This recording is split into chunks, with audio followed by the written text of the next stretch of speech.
அடுத்ததாக, சமூக ஊடகங்களால் சிந்தனை போக்கு சிதைக்கப்படுகிறது என்கிற கருத்தை தன் தரப்பு வாதத்தை ஆழ பதிவு செய்ய நாடறிந்த நல்ல பேச்சாளர் திரு நாஞ்சில் சம்பத் அவர்களை அன்போடு அழைக்கிறேன். சிதைக்கப்படுகிறது என்று என்னை பேச பணித்திருக்கிறார்கள். சிதைக்கப்படுகிறதா என்பதை பார்த்தால், பாலூட்டுகிற தாய் கூட குழந்தைக்கு பாலூட்டுவதற்கு ஆண்ட்ராய்டு போனை எடுத்தால்தான் குழந்தை பால் குடிக்கிறது. ஐயா பாலச்சந்தர் சொன்னார், சமூக ஊடகங்கள் இளைஞர்களை ஆக்கிரமித்திருக்கின்றன. இளைஞர்களை மட்டுமல்ல, அது குழந்தைகளையும் இன்றைக்கு ஆக்கிரமித்திருக்கின்றன. இன்றைக்கு வைரங்களை உப்புக்கல்லாக்குகிற முயற்சியில் சமூக ஊடகங்கள் இறங்கிக் கொண்டிருக்கின்றன. நுகர்வு கலாச்சாரத்தின் நுகத்தடியில் இந்த சமூகத்தை பூட்டுகிற வேலையை கூச்சம் இல்லாமல் என்பதை விட ஒரு குற்ற உணர்வை இல்லாமல் சமூக ஊடகங்கள் இன்றைக்கு செய்து கொண்டிருக்கின்றன. இந்த சமூகத்தை புனரமைப்பதற்கும் புனருத்தாரணம் செய்வதற்கும் இந்த சமூகத்தை புதிதாக்குவதற்கும் எந்த செய்திகளை தர வேண்டுமோ அந்த செய்திகளுக்கு முக்கியத்துவம் தராமல் தனுஷ் ஐஸ்வர்யாவை கைவிட்டு விட்டார் என்பதை முக்கியமாக சொல்லுகிறார்கள். கல்லூரி செல்லுகிற மாணவர்கள் அதிகாரத்தை எதிர்த்து இன்றைக்கு வங்காளதேசத்தில் நடத்துகிற போர், இன்றைக்கு அதிகாரத்தின் கன்னத்தில் அறைகிற ஆற்றல் 1965 அன்னை தமிழகத்தில் மட்டுமல்ல, அது வங்காளதேசத்திலும் அந்த புயல் மையம் கொண்டிருக்கிற செய்தியை சமூக ஊடகங்கள் பதிவு செய்கிறதா? செய்தார்களா? இனியாவது செய்வார்களா?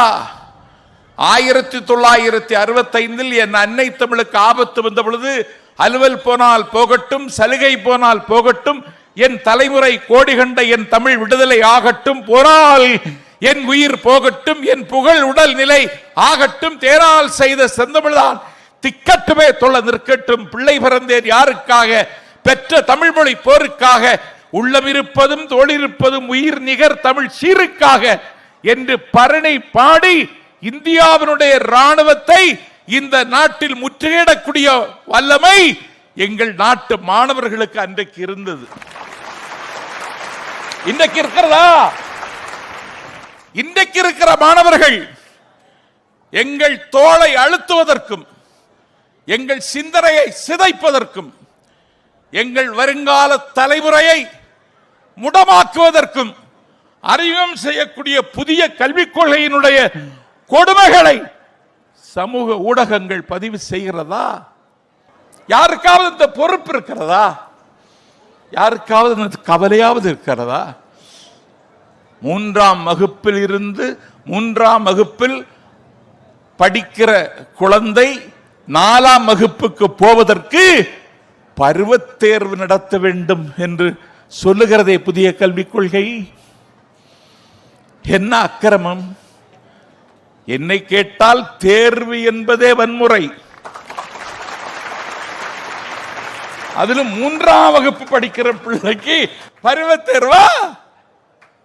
இதற்கு பேர் புதிய கல்விக் கொள்கையா?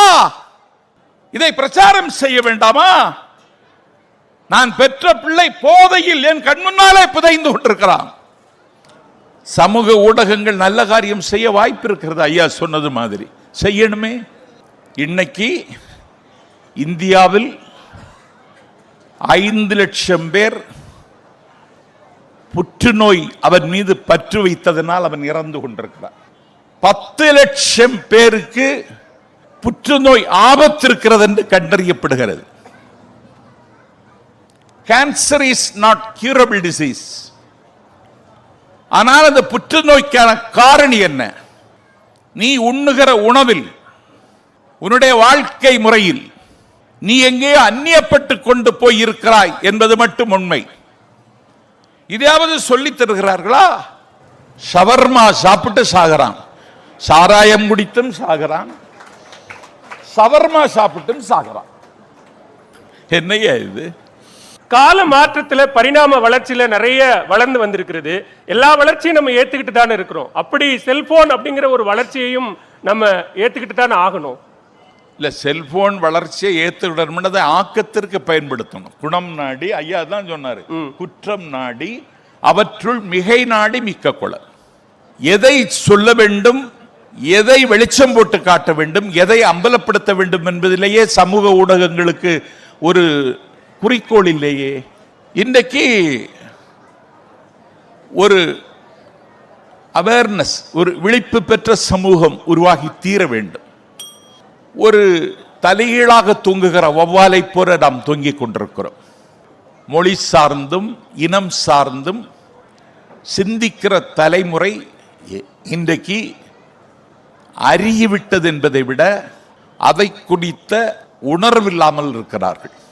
தோல் மரத்து போன தொழும்பர்களாக, எந்த உணர்ச்சியும் இல்லாத அடிமைகளாக இன்றைக்கு இந்த சமூகம் மாறிக்கொண்டு வருகிறது என்பது கசப்பாக இருந்தாலும் அதுதான் உண்மை. நான் இந்த மன்றத்தில் சொல்லுகிறேன், சமூக ஊடகங்கள் இந்த சமூகத்தை புதைக்கிறது என்பதை கருத்தில் கொண்டு இந்த மன்றத்தில் இந்த அளவுக்கு விடைபெறுகிறேன். நன்றி, வணக்கம்.